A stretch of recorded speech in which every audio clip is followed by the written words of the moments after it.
Hello and welcome back to Simon's Rants. Merry Christmas.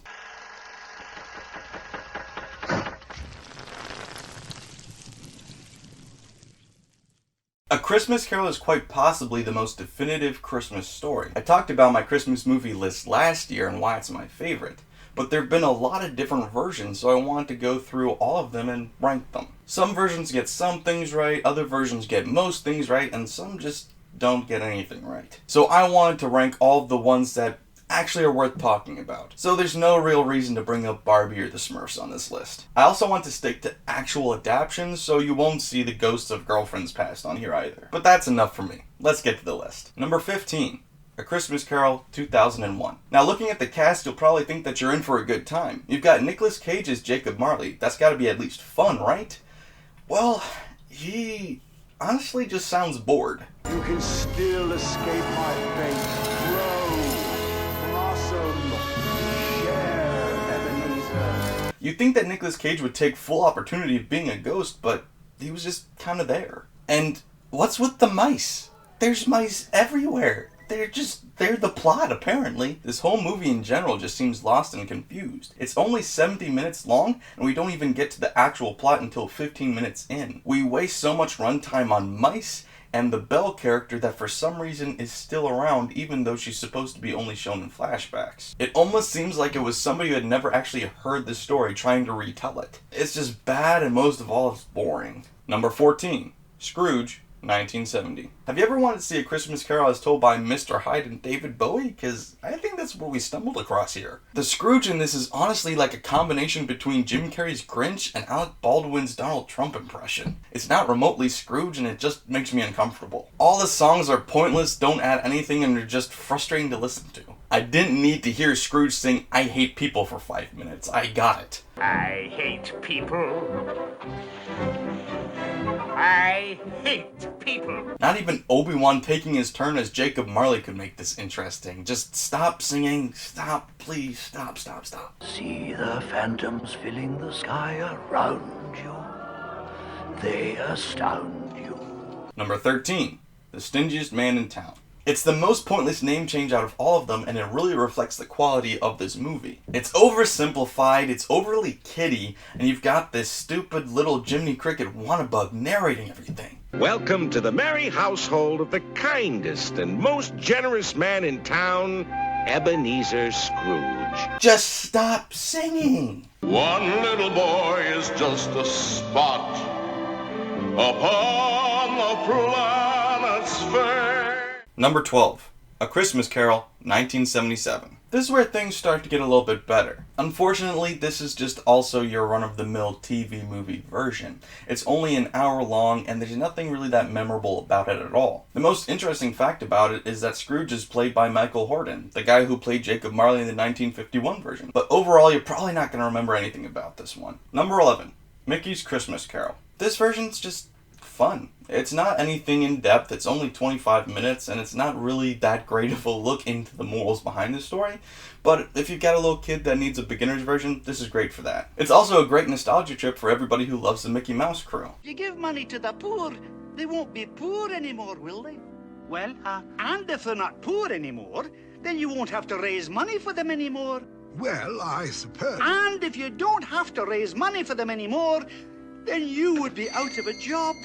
Oh, please, gentlemen, don't ask me to put you out of a job, not on Christmas Eve. It's silly, it's goofy, and it's a lot of fun for everyone. Farewell. Marley, watch out for that first. Number 10. A Christmas Carol, 1938. This honestly does have some of the best acting out of all of them, but unfortunately they simplify too many things, and they change things for no reason, including cutting out Belle's character entirely. Ultimately, the changes that they made just hindered it from having as much of an emotional punch to it, which prevented it from being higher on this list. But altogether, it's a pretty good movie and a pretty good adaptation. To all of us, everywhere, a Merry Christmas to us all, my dears. God bless us, everyone. Number 9. A Christmas Carol, 1997. Tim Curry proves to be extremely entertaining in this movie. Mix in the Little Mermaid as Belle, and you've got my attention. Give me a hint, Ebenezer. But Why is Whoopi Goldberg playing the ghost of Christmas Present? Observe me, Scrooge. I am the ghost of Christmas Present. Why? But ultimately, behind the cheesiness and the cheap animation is a surprisingly sincere adaptation that I think is a little underrated. Go after her, you fool! But why are there more mice? What is going on? Number 8, A Christmas Carol, the musical. I have so many questions. Kelsey Grammer as Scrooge and Jason Alexander as Marley. Why? But Jennifer Love Hewitt as a love interest. Okay. Let your heart come home to me. The singing was actually really good too, and despite myself, I was enjoying the music. Never mind him, never mind that, nothing at all can spoil our day. Even if Scrooge behaves that way on Christmas Eve. This was the biggest surprise for me on this list. I actually really enjoyed it. But you do lose some realism points for having somebody actually leave Jennifer Love Hewitt. It doesn't make any sense. Number 7. Scrooged. Take it from somebody who doesn't like Bill Murray. He was alright in this. And this adaptation definitely leans more towards comedy than content.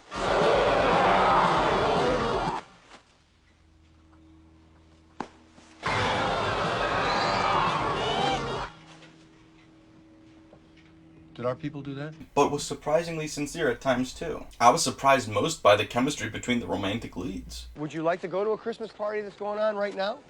Not really. Neither would I.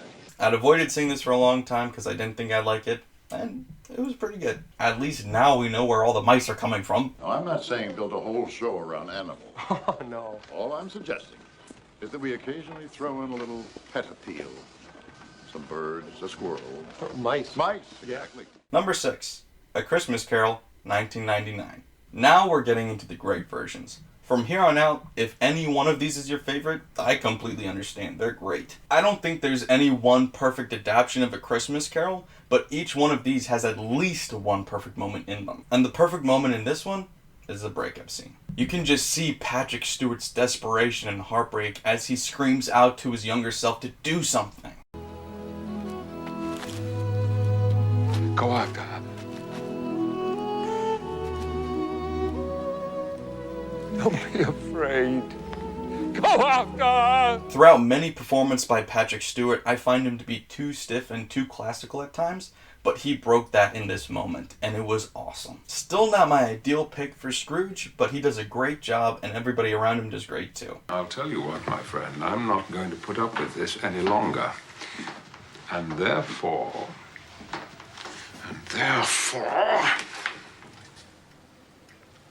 I'm going to raise your salary. Ha! Number 5, A Christmas Carol, 2009. Between Jim Carrey and Gary Oldman each doing multiple roles, this has my favorite acting out of all of them. They both do amazing in all of their roles in this movie, and everybody else in the cast is really good too. And they hit so many powerful emotional moments perfectly too.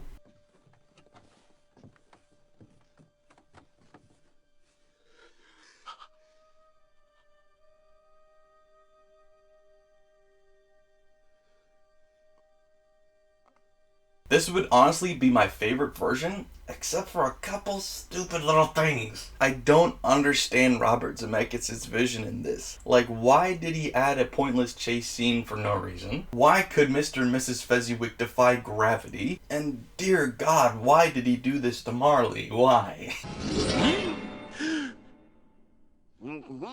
But despite the stupid, silly little moments, I keep coming back and watching it over and over. The rest of it is so good that it deserves this spot on this list. What an intelligent boy. Number 4, The Muppet Christmas Carol. Despite being another adaptation that prioritizes comedy over content, this one is actually surprisingly sincere. It still knows when to be sincere for the majority of the sincere moments, and then the comedy is great. Today, you become a man of business. I'm looking forward to it, Headmaster. You will love business. It is the American way. Sam. It's just... Oh, it is the British way. Of course it's still a family-friendly version, but it's the Muppets. It knows exactly how to be family-friendly and entertaining for adults too. This is the quintessential kid version. It's great. And you're never too old to like the Muppets. We're Marley and Marley.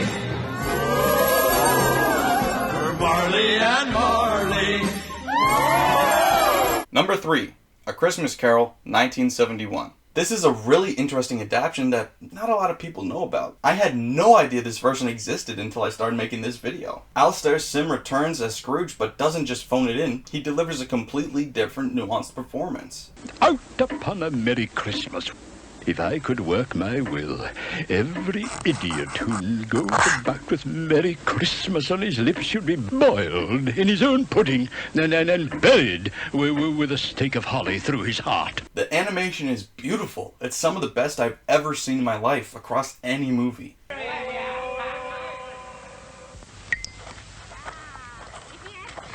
He'd had somebody to look after him when he was struck with death. Unfortunately, this version is very short. It's only like 20-some minutes long, which leads to some awkwardly brief conversations and moments. Some of it seemed like they were just rushing through to get through. I don't make merry myself at Christmas, and I can't afford to make idle people merry.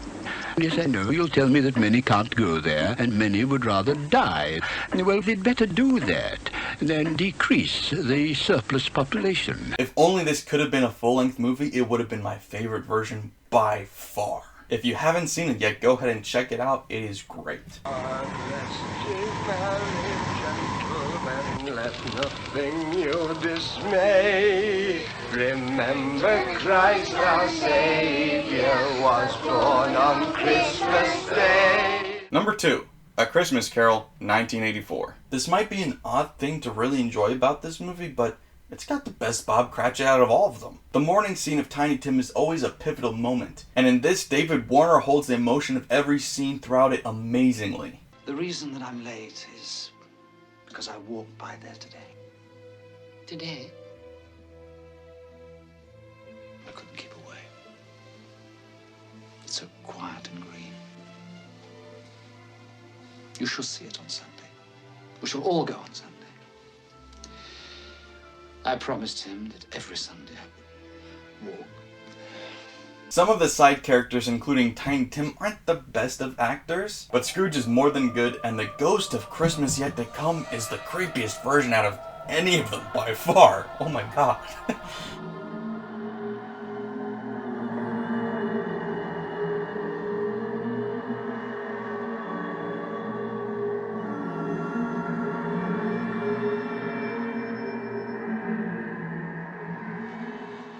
Are you the spirit which Jacob Marley foretold would visit me?